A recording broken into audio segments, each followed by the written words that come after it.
مجھے تمہاری فکر تھی، لہٰذا گھر تک نصیرحان کا پیچھا کرنے کی بجائے اسے پارکنگ لاٹ میں اپنی کار کے قریب ہی جا لیا اور وہیں سے فہرست لے کر لوٹ آیا، اور اسی مدت میں ایک سنگین خطرہ پیدا ہو کر ٹل گیا۔ میں نے اسپاٹ لہجے میں کہا، دفتر میں آنے والا اکیلا نہیں ہوتا تھا، ایک آدمی پوشیدہ رہ کر اس کی حفاظت کیا کرتا تھا۔ میں اس کے پیچھے اندر آیا اور اسے مار ڈالا۔ اسی لمحے دوسرے آدمی پیچھے اندر گھسا، ستارے ہی اچھے تھے کہ اسے بھی زیر کر لیا۔ وہ زخمی تھا، اس لیے میں اسے اندر چھوڑ کر نکلا۔ وہ میرے بعد فرار ہوتے ہوئے دیکھ لیا گیا۔ شاید لوگ اسی کو آتش زنی کا ذمہ دار سمجھ رہے ہیں۔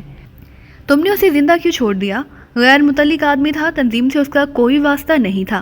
بلا وجہ اس کا خون بہانا میں نے پسند نہیں کیا۔ جب ایک مقصد سامنے ہو تو اصول خود بخود متعین ہو جاتے ہیں۔ ٹھیک کہہ رہے ہو، اس نے ناصحانہ لہجے میں کہا، لیکن میں دیکھ رہا ہوں کہ اس وقت تم اپنے آپے میں نہیں ہو۔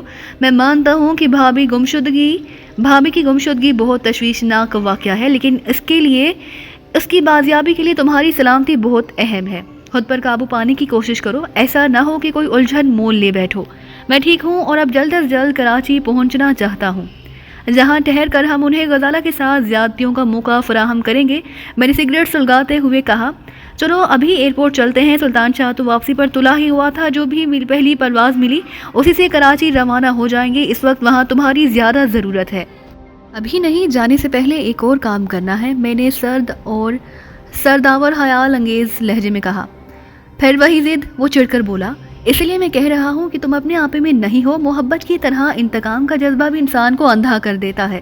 لارڈز کاٹیج ایک وسیع و عریض محل ہے، وہاں کوئی اچٹتی ہوئی کارروائی کر کے تم تنویر یا تصویر کا کچھ بھی نہ بگاڑ سکو گے۔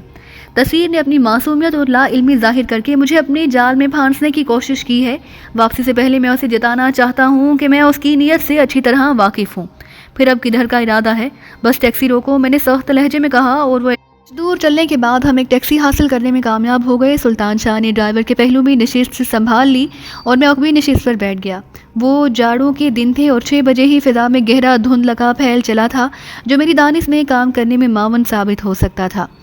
شہر کے ہنگاموں سے گزرنے کے بعد ٹیکسی ملتان روڈ کے ویران علاقے میں پہنچی تو میں نے ڈرائیور سے کہا، بس کچھ دور چل کر تم ٹیکسی ہمارے حوالے کر کے چپ چاپ نیچے اتر جاؤ گے۔ دماغ خراب ہوا ہے تمہارا؟ ڈرائیور میری بات کاٹ کر بری طرح بھڑک اٹھا۔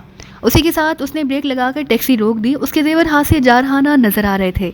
چلتے رہو، میں نے پستول کی سرد آہنی نال اس کی گردن سے لگاتے ہوئے کہا، اور اس سنگین صورتحال کا احساس ہوتے ہی اس کی آنکھیں فرتے خوف سے پھیل گئیں۔ شریفانہ گفتگو کا یہ مطلب نہ لو کہ ہم طاقت کے زور پر تمہیں ٹیکسی سے محروم نہیں کر سکتے، میں نے اپنی بات جاری رکھتے ہوئے کہا۔ پھر بائیں ہاتھ سے 200 روپے کے 2 نوٹ نکال کر اس کی اور بڑھا دیے۔ ہمیں صرف آدھے گھنٹے کے لیے ٹیکسی کی ضرورت ہے، اور یہ اس مختصر سی مدت کا معاوضہ ہے کیونکہ ہمیں تم سے کوئی پرہاش نہیں۔ 8 بجے کے لگ بھگ تمہاری ٹیکسی شہر کے کسی مصروف علاقے میں چھوڑ دی جائے گی، چابی اگنیشن کے پائیدان کے نیچے ہوگی۔ میں ٹیکسی نہیں چھوڑ سکتا۔ پستول کا لمس محسوس کر کے اس کی آواز پر لکنت طاری ہوگی، جہاں چاہو میں تمہارے ساتھ چلنے کے لیے تیار ہوں، کوئی کرایہ بھی نہیں لوں گا۔ ہم چاہتے تو تمہیں ہوشیار کیے بغیر چلتی گاڑی میں بے بس کر سکتے تھے، میں نے سخت لہجے میں کہا، پھر تمہیں بے ہوش کر کے راستے میں کہیں بھی پھینک دیتے، لیکن ہم بلا وجہ کسی کو ایذا پہنچانے کے قائل نہیں ہیں، اور نہ ہی تمہاری ٹیکسی قتل یا ڈکیتی جیسی کسی سنگین واردات میں ملوث ہوگی۔ لہٰذا بہتر یہی ہے کہ جو کچھ کہا جا رہا ہے اس پر عمل کرو۔ اس نے بعد اللہ واسطہ میرے ہاتھوں سے 2 سرخ نوٹ لیے، لیکن لاہور کوئی چھوٹا شہر نہیں ہے بابو، اس نے احتجاج آمیز لہجے میں کہا۔ میں گاڑی کی تلاش میں کہاں کہاں دھکے کھاؤں گا۔ جب زبردستی پر اتر آئے ہو تو اتنی مہربانی اور کرو کہ میری ٹیکسی پرانی انارکلی کے اڈے پر چھوڑ دینا، میں وہیں سے لے لوں گا۔ یہ مشکل ہے، اس بات کی کوئی ضمانت نہیں کہ پرانی انارکلی کے اڈے پر پولیس ہمارے استقبال کے لیے تیار نہ ہوگی۔ میں وعدہ کرتا ہوں کہ 10 بجے تک تھانے میں رپورٹ نہیں کروں گا، اس نے ہوش آمدانہ لہجے میں کہا۔ مجھے گاڑی تمہیں اس سے پہلے ہی لوٹا دو گے۔ ٹھیک ہے، اب تم اترو۔ سلطان شاہ اچانک دہل دے بیٹھا۔ جہاں اس ویرانے میں، وہ بوکھلا کر بولا، یہاں تو شہر کے لیے کوئی سواری مشکل سے ہی ملے گی، مجھے شہر میں کہیں بھی اتار دینا۔ میں سلطان شاہ کی دہل اندازی پر بیزار ہو کر کھڑکی سے باہر دیکھنے لگا۔ میرے کانوں میں قدرے توقف کے بعد اس کی آواز آئی، اچھا تو واپس ہی چلو، اور ٹیکسی واپس شہر کی طرف روانہ ہو گئی۔ چوبرجی سے گزرنے کے بعد ڈرائیور نے ایک نیم تاریخ مقام پر ٹیکسی سڑک کے کنارے روک دی اور متاسفانہ انداز میں اپنی نشست سے نیچے اتر گیا۔ سلطان شاہ نے اس کی جگہ سنبھالی اور ٹیکسی برق رفتاری کے ساتھ آگے بڑھا لے گیا۔ بڑی اچھی اور بے ضرر ترکیب سوچی تم نے، سلطان شاہ نے کچھ دیر کے بعد کہا۔ میں یہی سوچ رہا تھا کہ ٹیکسی ڈرائیور کی موجودگی میں ہم اپنے منصوبے پر کیسے عمل کریں گے۔ غنیمت ہے کہ میری ترکیب تمہیں پسند آ گئی، میں نے خشک لہجے میں کہا۔ معلوم ہوتا ہے کہ میری دخل اندازی تمہیں ناگوار گزری ہے، اس نے چند ثانیوں کے سکوت کے بعد افسردہ لہجے میں کہا۔ اس کے نزدیک ٹیکسی اس کی کل کائنات ہے، وہ بلا وجہ گفتگو کو تول دے رہا تھا۔ میں نے تو محض بات ختم کرنے کے لیے زبان کھولی تھی، زبان کھولنے پر مجھے کوئی اعتراض نہیں، میں تو خود ہمیشہ تمہاری حوصلہ افزائی کرتا ہوں اور میں اسے دھوکہ نہیں دینا چاہتا تھا، بس اتنی سی بات ہے۔ دھوکہ اور جھوٹ ایک ہی زمرے میں آتے ہیں، لیکن میں نے کون سا جھوٹ بولا اس سے؟ ہم اسے مقررہ مقام پر ٹیکسی نہیں لوٹائیں گے، میں شرط لگانے کو تیار ہوں کہ وہاں ہمارے لیے پھندا تیار ہوگا۔ اس وقت تم بہت حساس ہو رہے ہو، وہ ایک دم غصے سے بولا۔ میں کہہ رہا ہوں کہ تم خود پر قابو پانے کی کوشش کرو، جنگ میں سب کچھ جائز ہوتا ہے۔ آج تم مجھے دھوکہ دہی پر ملامت کر رہے ہو، لیکن ٹھنڈے دل سے غور کرو تو اس سے پہلے ہم نہ جانے کیسے کیسے جھوٹ اور سچ بولتے رہے ہیں۔ وہ واقعی صحیح الاصل پٹھان تھا، جو دل میں آتا تھا بے دھڑک بول دیتا تھا۔ اس وقت بھی اس نے مجھے لاجواب کر دیا۔ میں اس کی بات کا جواب تو نہ دے سکا، لیکن دل ہی دل میں یہ سوچنے پر ضرور مجبور ہو گیا کہ غزالہ کی گمشدگی کی خبر نے میرے اعصاب کو اس حد تک کیوں متاثر کیا ہے کہ چھوٹی چھوٹی باتیں بھی بری نظر آنے لگی ہیں۔ یوں چپ نہ رہو، سلطان شاہ نے طویل ہوتے ہوئے سکوت کو توڑتے ہوئے خوش دلانہ لہجے میں کہا۔ کچھ نہ کچھ بولتے رہو، خاموش رہو گے تو سوچو گے، اور جتنا سوچو گے اسی قدر اداسی بڑھتی جائے گی۔ اس وقت تم نے کرنل کی یاد تازہ کر دی، میں نے اپنے لب و لہجے میں شگفتگی پیدا کرنے کی کوشش کرتے ہوئے کہا۔ ایسا ماحول رویہ اسی کو زیب دیتا ہے۔ اس سے کیا بات ہوئی تھی تمہاری؟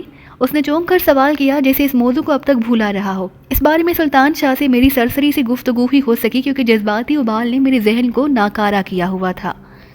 غزالہ کی گمشدگی کی خبر سنا کر بلک کر رو پڑا اور میں نے فون بند کر دیا۔ میں نے وہ جواب دیتے ہوئے اپنے وجود میں ایک بار پھر تلاطم سا ابھرتا محسوس کیا۔ اور تم نے دوبارہ رابطہ قائم کرنے کی کوشش نہیں کی؟ اس نے تائید طلب لہجے میں سوال کیا۔ بے سود ہوتا، بات صرف اسی قدر ہے کہ وہ غائب ہو گئی، اس سے آگے کرنل بیچارے کو کچھ بھی معلوم نہ ہوگا۔ کم از کم اس کے دل کا غبار ہی ہلکا ہو جاتا تم سے بات کر کے۔ گھر میں تو وہ بیوی سے کچھ بھی نہیں کہہ سکتا، ہر وقت خیال رکھتا ہے کہ کسی بات سے اس کی بیوی کے ذہن پر زیادہ زور نہ پڑے۔ قاسم مارا جا چکا ہے، سمجھ میں نہیں آتا کہ غزالہ کے اغوا میں کس کا ہاتھ ہو سکتا ہے، میں نے الجھن آمیز لہجے میں کہا۔ قاسم مر گیا، لیکن اس کی جگہ رخشی نے سنبھال لی۔ ہو سکتا ہے کہ غزالہ کی تصاویر جہانگیر کو بھی فراہم کر دی گئی ہوں اور وہ بھی تلاش کی مہم میں شامل ہو گیا ہو۔ جہانگیر یہ جرت نہیں کر سکتا، میں نے بے ساختہ کہا۔ کیوں نہیں کر سکتا؟ اس سے کیا معلوم کہ تصویر والی لڑکی کون ہے اور اس سے تمہارا کیا رشتہ ہے؟ یہ نہ بھولو کہ دل میں نفرت رکھنے کے باوجود وہ فی الحال ایٹو کے احکام کی تعمیل پر مجبور ہے۔ غزالہ سے واقفیت کی بات دوسری ہے۔ میں یہ کہہ رہا تھا کہ کسی لڑکی کو اغوا کرانا جہانگیر کے لیے قتل سے زیادہ دشوار کام ہوگا۔ یہ اور بات ہے کہ وہ اپنی معلومات رخشی یا کسی اور تک پہنچا دے۔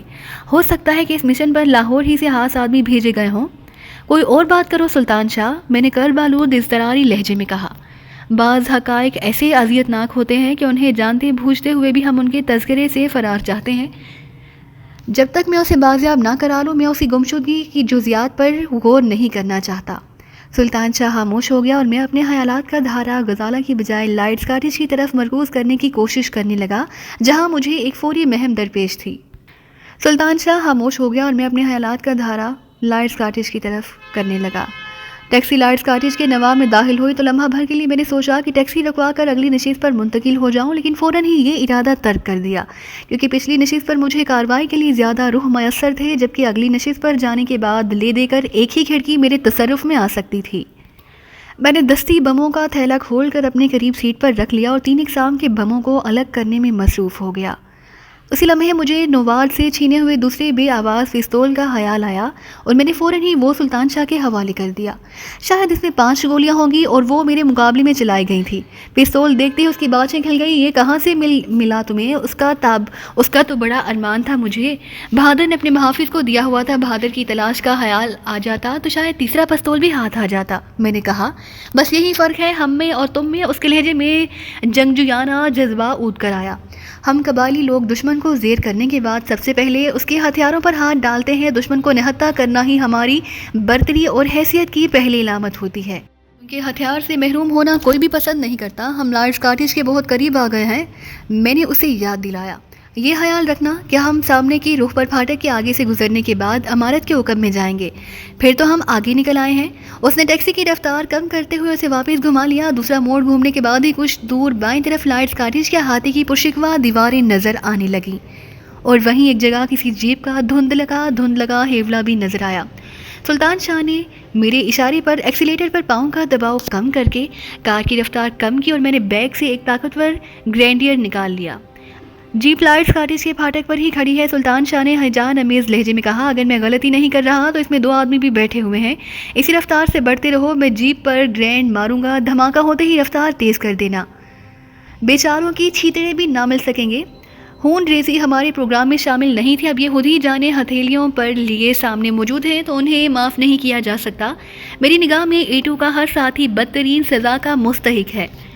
پھر ہم دونوں ہی خاموش ہو گئے. اس سنسنی کے عالم میں کار لائٹس کاٹیج کے دیو ہیکل آہنی پھاٹک کے سامنے پہنچی, جو حسب سابق اس وقت بھی بند تھا, اور اس کے سامنے کھڑی ہوئی جیپ میں 2 آدمی بیٹھے ہوئے نظر آ رہے تھے. میں نے دان سے گرینڈ کی پن کھینچی اور کھڑکی سے وہ بم جیپ پر اچھال دیا. زمین لرز اٹھی, نگاہیں حیران ہو گئی اور سلطان شاہ نے یک بیک ٹیکسی کی رفتار بڑھا دی. روشنیاں گل کر دو, میں نے اسے ہدایت کی اور سامنے سڑک پر پھیلی ہوئی روشنی کی چادر معدوم ہو گئی. لائٹس کاٹیج کے کونے پر ایک کھمبے سے یرکان زدہ روشنی والا بلب جھول رہا تھا. سلطان شاہ نے ادھر ہی ٹیکسی گھما لی اور چند ہی منٹ بعد ہم اس عمارت کی عقبی سڑک پر پہنچ چکے تھے. کچھ دور آگے بڑھنے کے بعد سلطان شاہ نے ٹیکسی روک دی اور میں نے نیچے اتر کر ایک آتش گیر بم پوری قوت سے عمارت کے احاطے میں اچھال دیا. ایک دھماکے کے بعد فضا میں شعلوں کا انعکاس چمکنے لگا. اسی اثنا میں میں نے پنے نکال کر جگہ بعد دیگرے باقی ماندہ 4 دستی بم احاطے میں مختلف سمتوں میں پھینک دیے اور اندر ایک کوہرام سا سنائی دینے لگا.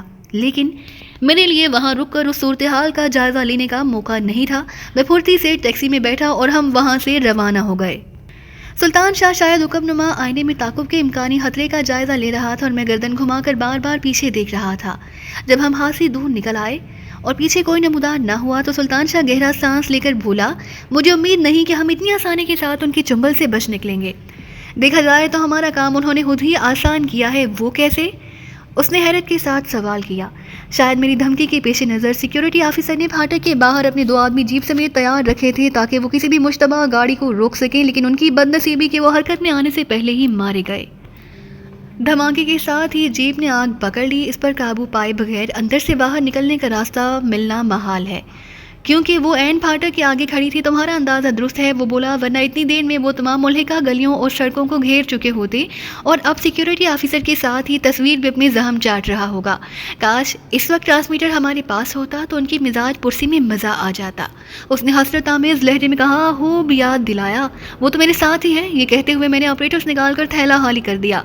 سوئچ آن کیا تو فوری طور پر سناٹا ہی رہا, لیکن چند ثانیوں بعد کاکا کالنگ جہاں بہت تیزی سے دھواں بھر رہا ہے, کچھ سجھائی نہیں دے رہا. کوئی میری آواز سن رہا ہے تو میری مدد کرے ورنہ میں آگ میں زندہ جل جاؤں گا. اوور. اس کی آواز پر خوف اور ہراس کا غلبہ تھا. پس منظر میں کچھ شور بھی گونج رہا تھا. شاید وہ عمارت کے کسی حصے میں آگ میں گھرا ہوا تھا اور باہر لوگ آگ پر قابو پانے کی کوششوں میں مصروف تھے. تم ولد الحرام. کاکا کے خاموش ہوتے ہی آپریٹرز کے ریسیور پر دوسری بھپڑی ہوئی آواز ابھری اور میں نے پہچان لیا کہ اس بار بولنے والا سیکیورٹی آفیسر یا ایس او تھا. توڑ دو, اس آپریٹرز کو منع کیا ہوا ہے کہ اگلی ہدایات تک کسی بھی قیمت پر اس فریکوینسی کو استعمال نہ کرنا. Over and all. Sorry S O. دوسری طرف سے پھٹکار کے ساتھ سلسلہ ختم کیے جانے کے اشارے کے باوجود کاکا کی نکاحت زدہ آواز ابھری. اس وقت میرے پاس رابطے کے لیے اس آپریٹرز کے سوا کچھ نہیں. دھواں, کثیف دھواں بھر رہا ہے. مجھے کچھ نظر نہیں آ رہا. تمہارا آپریٹرز آن ہے تو خدا کے لیے تم ہی کچھ کرو. Over and all. اس کی آواز سے ظاہر ہو رہا تھا کہ زہریلے دھوئیں کے اثرات سے اس کی حالت ابتر ہو رہی تھی. اب بکواس کی تو دھوئیں سے بچانے کے بعد تمہیں اپنے ہاتھوں سے گولی مار دوں گا. ایس او آپے سے باہر ہوتا ہوا محسوس ہو رہا تھا. 2 آدمی اندر گھس چکے ہیں, ان کا انتظار کرو اور بس. فریکوینسی کا استعمال ممنوع ہے تو ایسو اپنا آپریٹرز کیوں آن کیے بیٹھا ہے؟ سلطان شاہ نے مجھ سے سوال کیا. سامنے کی بات ہے, میں نے جواب دیا. اسے معلوم ہے کہ ایک آپریٹرز ہمارے پاس بھی ہے. ہم نے اسے چینن کر کے لارڈس کاٹیج پر شب ہون مارا ہے, لہٰذا اسے انتظار ہوگا کہ ہم ٹرانسمیٹر پر کب اس سے رابطہ قائم کرتے ہیں. کاکا پر اسے غصہ آنے کی وجہ بھی یہی تھی. سلطان شاہ تفہیمی لہجے میں بولا, وہ نہیں چاہتا کہ ہم اپنی کامیابی کارروائی کے نتائج سے ہم واقف ہو سکیں, اور کاکا ساری پول کھول دے رہا تھا. میرا تو اندازہ تھا کہ احاطے کی دیوار کے قریب کوئی بھی عمارت نہ ہوگی، کچھ جھاڑیاں وغیرہ جلیں گی، دھماکے ہوں گے، دھواں پھیلے گا اور ان کی برتری کا عزام ہاتھ میں مل جائے گا۔ ہاتھی درندوں سے لڑتا ہے اور انہیں تہس نہس کر دیتا ہے، لیکن پاؤں کی چونٹیوں سے نظر نہیں آتی، جبکہ ہاتھی کے لیے صحیح معنوں میں جان لیوا وہی ہوتا ہے۔ بات کیوں نہیں کرتے اس سے؟ تھوڑی دیر بعد بات کروں گا، اسے جتانا نہیں چاہتا کہ میں کاکا کی زبانی بربادی کی کہانی سن چکا ہوں۔ یہ لوگ بھیڑیے ہیں، کچھ عجب نہیں کہ وہ اسی جرم کی پاداش میں کاکا کو گولی مار دے، پھر یہ بھی معلوم ہو جائے کہ وہ میرے ساتھ گفتگو کرتے ہوئے حملے کو کتنی اہمیت دیتا ہے۔ وہ خاموش ہو گیا، لیکن اسٹریٹ لیمپس کے گھٹتے بڑھتے انعکاس میں مجھے اس کے چہرے پر تردد کے آثار نظر آ رہے تھے۔ آپریٹر سان رہا، لیکن اس پر سکوت طاری تھا۔ تقریباً 10 منٹ تک ٹیکسی شہر کی ویران سڑکوں پر بے مقصد چکراتی رہی۔ آخرکار میں نے ان لوگوں کو چھیڑنے کا فیصلہ کر لیا اور ٹرانسمیٹنگ بٹن دبا کر پیغام نشر کرنے لگا۔ ڈولی 2 کالنگ ایسو اوور۔ چند ثانیوں کے توقف کے بعد میں نے پیغام دوبارہ نشر کیا۔ جواب میں ایسو کی کسلمندانہ آواز سن کر حیران رہ گیا۔ ایسا معلوم ہو رہا تھا جیسے میری کال سے اس کے آرام میں خلل پڑا ہو۔ اس کی آواز میں پریشانی یا اعصابی دباؤ کا شائبہ تک نہ تھا، جس کا اظہار اس نے کاکا سے بات کرتے ہوئے کیا تھا۔ مجھے امید تھی کہ تم کال کرو گے، وہ بول رہا تھا۔ شاید تم اپنی چھچوری حرکت کے رد عمل کا جائزہ لینا چاہتے ہو۔ تو سنو کہ جیپ ضرور تباہ ہو گئی، لیکن آدمی صاف بچ گئے۔ غلطی میری تھی کہ تمہیں سورما سمجھ بیٹھا۔ میرا خیال تھا کہ تم سامنے سے للکارتے ہوئے آؤ گے، لیکن تم تو نیرے بزدل ثابت ہوئے۔ پچھلی سیٹ سے پٹاہے تو بچے بھی اندر پھینک دیتے ہیں۔ اوور۔ وہ تعارفی پٹاہے تھے، میں نے طنزیہ لہجے میں کہا۔ چاہو تو سورج طلوع ہونے سے پہلے فرمائشی بم بھی پھینکے جا سکتے ہیں۔ یہ خوشی کی بات ہے کہ تمہارے آدمی بچ گئے۔ اب میں علاقے کے ایک مکین کی حیثیت سے پولیس کو لائٹس کاٹیج کے ہونے والے پے در پے دھماکوں کی طرف متوجہ کرنے جا رہا ہوں۔ صبح کے اخبارات میں ان کی تفتیش کے نتائج ہی سے اندازہ ہو سکے گا کہ ہمارے ساتھ کہاں دھوکہ دہی ہوئی۔ بموں کی قیمت لے کر ہمیں پٹاہے کیوں دیے گئے؟ اوور۔ پولیس اندر قدم بھی نہ رکھ سکے گی۔ جیمی لائٹس خود بخود جہاں نہیں رہتا، لیکن اس کی ساکھ زبردست ہے۔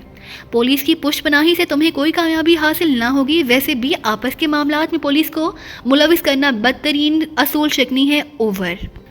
میں نے محسوس کیا کہ پولیس کے حوالے پر وہ بوکھلا گیا۔ میں نے فوری طور پر وہی رگ دبانے کا فیصلہ کر لیا۔ آپس کے معاملات؟ کہاں کا تعلق اور کیسے معاملات؟ تم تو بلا وجہ ہی 5واں سوار بن رہے ہو۔ ہمارا معاملہ تمہارے اسٹیٹ مینیجر سے تھا، لیکن تم بلا وجہ اپنی ٹانگ اڑا رہے ہو اور اس قدر ڈھیٹ ہڈی کے بنے ہوئے ہو کہ پے در پے ٹھوکریں کھانے کے باوجود سرخروئی کے دعوے دار بنے ہوئے ہو۔ جب تک میں تمہارے اسٹیٹ مینیجر سے اپنی ایک ایک پائی وصول نہیں کر لیتا، تمہیں معاف نہیں کروں گا۔ اگر وہ عورتوں کی طرح محافظوں کی بھیڑ میں اندر جا چھپا ہے تو میں پولیس کے ہاتھوں ہانک کر اسے باہر لے آؤں گا اور اس کی کھوپڑی پر اتنے جوتے ماروں گا کہ آئندہ کبھی ادھار میں جوا کھیلنے کے بارے میں سوچ بھی نہ سکے گا۔ اوور۔ تم بلا وجہ بات بڑھا رہے ہو۔ اس کا لہجہ مصالحانہ ہو گیا۔ کسی نے ہمارے اسٹیٹ مینیجر کے نام سے تمہیں دھوکہ دیا ہے۔ لارڈ اسکاٹش کے ملازمین سخت ضابطوں کے پابند ہیں۔ پھر اسٹیٹ مینیجر کے رتبے کا آدمی ایسے چکر میں ملوث ہی نہیں ہو سکتا، ورنہ اس کی شاہانہ نوکری جاتی رہے گی، جہاں وہ لاکھوں کے معاملات چٹھیوں میں طے کرتا ہے۔ اوور۔ تمہاری یہ تمام لاف گزاف بے سود ہے۔ میرا تجربہ تو یہ بتاتا ہے کہ لائٹس کاٹی جھوٹوں اور چوروں کا مسکن بنا ہوا ہے۔ جیمی لائٹس کے نام کی آڑ میں تم اسے اپنا حلوہ مانڈا سیدھا کر رہے ہو۔ اوور۔ اس بار ایسو کو ترارا آ گیا۔ تمہاری اس بات کا جواب یہ ہے کہ جھوٹ ہو یا سچ، میں تمہیں اسی وقت 15,000 دینے کو تیار ہوں، جہاں چاہو ادائیگی کر دی جائے گی۔ وہ بات پرانی ہو گئی۔ 15,000 کی واپسی کے لیے کل رات 10 بجے تک کا وقت دیا گیا تھا، جو گزر گیا۔ میں نے اس کے خاموش ہونے پر کہا، شاید تمہیں یاد نہیں، میں نے کہا تھا کہ مہلت گزرنے کے بعد 15 لاکھ بھی میرے 15,000 کا ازالہ نہ کر سکیں گے۔ اب تو سود ہی کچھ اور ہوگا۔ آخر تم چاہتے کیا ہو؟ شاید وہ زچ ہو کر بولا۔ 30 لاکھ کے بارے میں کیا خیال ہے؟ میں نے پرسکون لہجے میں سوال کیا۔ 30 لاکھ؟ وہ حیرت سے چیخ پڑا۔ 15,000 کی 30 لاکھ چاہیے تم کو؟ 15,000 کو تم بھول ہی جاؤ، وہ میں نے تمہارے اسٹیٹ مینیجر کو انعام میں معاف کر دی، کیونکہ اسی کی وعدہ خلافی نے مجھے تم لوگوں سے روشناس کرایا، اور میرا خیال ہے کہ لارڈ اسکاٹش کی نیک نامی برقرار رکھنے کے لیے 30 لاکھ کی رقم زیادہ نہیں ہے۔ لارڈ اسکاٹش کی نیک نامی کو تمہاری کسی تصدیق کی ضرورت نہیں، ترش لہجے میں کہا گیا۔ تمہاری عقل پر پتھر پڑ گئے ہیں جو ایسی بات کہہ رہے ہو، میں نے اسپاٹ لہجے میں کہا۔ پولیس اور سینٹرل انٹیلیجنس کے علاوہ انٹر سروسز سیکرٹ سروس والے بھی اس آپریٹس میں گہری دلچسپی لیں گے جو میرے پاس موجود ہے۔ اب تک تم سے جو گفتگو ہوتی رہی میں اسے ریکارڈ کرتا رہا ہوں، ان کے لیے یہ مواد بھی خاصا اہم ہوگا۔ اس میں یہ نکتہ بھی ہے کہ لارڈ اسکاٹش میں ایک باقاعدہ نجی فوج مل رہی ہے، ایسے کتے موجود ہیں جو انسانی بو پر جپٹتے ہیں۔ پھر دلچسپ بات یہ ہے کہ تمہارے آپریٹس کا دائرہ کار 15 میل طویل ہے۔ اس کا مطلب یہ ہوا کہ تم لاہور کے مضافات میں کار ڈرائیو کرتے ہوئے سرحد پار کیے بغیر اپنے غیر ملکی آقاؤں سے پیغام رسانی کر سکتے ہو. جنگل سے ان گولیوں کے ہول ملیں گے جو تمہارے آدمی نے اندھا دھند ہم پر برسائی تھی. پھر تم کم از کم 2 لاشوں کو چھپانے کے مجرم بھی ہو. جنگل میں میرے ہاتھوں تمہاری 2 جانثار مارے گئے. جنگل میں تم نے پولیس یا کسی اور ایجنسی کو اس کی اطلاع دیے بغیر خاموشی سے لاشیں غائب کر دی. یہ سب باتیں نشاندہی کر رہی ہیں کہ لارڈز کاٹیج میں کوئی غیر قانونی کام ہو رہا ہے، اور ان معلومات کے حصول کے بعد اب میں اپنے حصے کا طلبگار ہوں. اوور. تمہاری کہانی واقعی بہت دلچسپ ہے. تم نے واقعات کو یکجا کر کے بعض ایسے نتائج اخذ کیے جن پر ہماری توجہ نہیں تھی، لیکن مجھے افسوس ہے کہ تم اپنی اس ذہنی مشقت کی کوئی قیمت وصول نہ کر سکو گے.